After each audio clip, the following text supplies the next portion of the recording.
So I've seen decentralized command be successful in a multitude of different environments.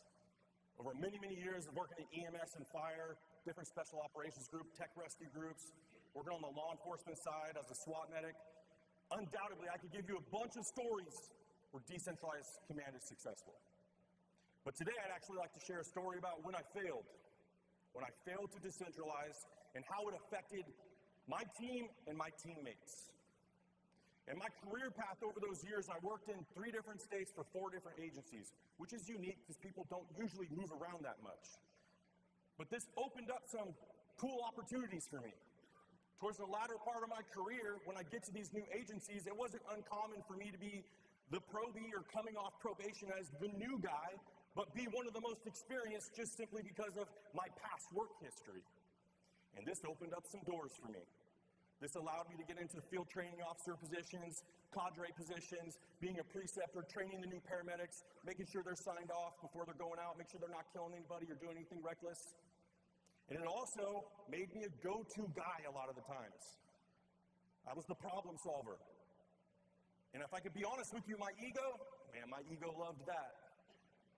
My ego loved being the person when people come to me and they're like, hey, this seems difficult, let Ziem handle it. Or hey, we don't know what to do, ask Ziem, what's his take on it?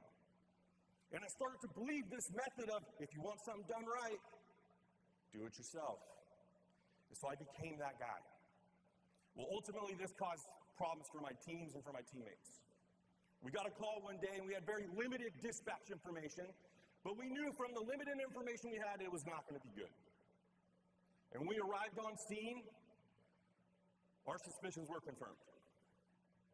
I'll spare you those details, but my officer looks back at me and he's like, hey, Ziem, this looks bad. Strip some gear, jump out, start helping with medical. Now, I was on the ladder truck. I had different responsibilities. The guys on the ambulance were supposed to be running patient care. I get off the ladder truck. By the time my foot hit the ground, to the time I had completely dominated and taken over that scene in patient care, maybe 30 seconds. Next thing you know, I'm in the back of the ambulance and we're transporting. And between the incident and the trauma center, there's a lot of critical stuff that needs to get done. And so, of course, me being the ego-driven guy, the want to do, the want to be the savior complex, I start taking over all the things that I deem as difficult.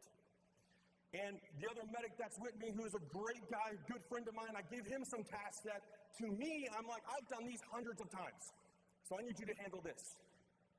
And as we begin to transport, we get about halfway through, and I look up at him, and I'm checking in, and some of this stuff's not getting done. And so I'm like, hey, brother, I need you to do this. Do X, Y, do Z. Come on, let's do it. And with an immense amount of humility and in the good relationship that we had, he looks at me. He's clearly overwhelmed, and he says, I don't know if I can do this. So we switch positions, and again, I take over some of those skills. Unfortunately, when I look at this particular incident over 10 years ago, there's many stories like this where I found myself in this same position. And I'm embarrassed to tell you that a lot of the times where those relationships weren't good, I got frustrated with the other person. Why can't they do their job? Why aren't they ready? Why aren't they prepared?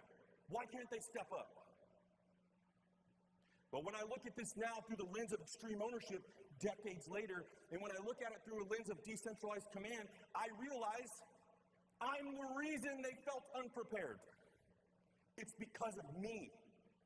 I had made it all about myself. I had made it all about Danny, wanting to be the problem solver, wanting to be the go-to. It's not about me. It's not about you. It's about the team. Ultimately, decentralized command is about the team. I failed my partner. How many times did I strip him of opportunities before that dire time? How many other situations could I have said, step up, let me show you this, let me bring you along, let me bring you up? I didn't do it. I didn't do it. I have a unique opportunity right now because that person that I failed that day is in this room. And I could not have planned this. I still have an opportunity to take some ownership. Brother, you know who you are. I failed you. I did not prepare you And I didn't make you the priority, and I didn't make the team the priority. I made it about me. And for that, I'm sorry.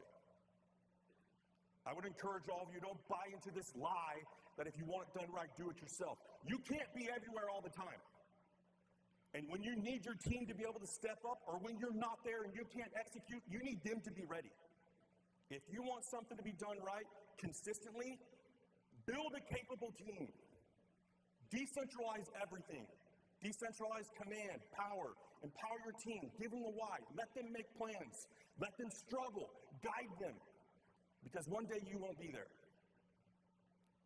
And when you decentralize like that, when you prioritize the team over yourself, that's how you build an unstoppable team. Don't do what I did and set them up for failure.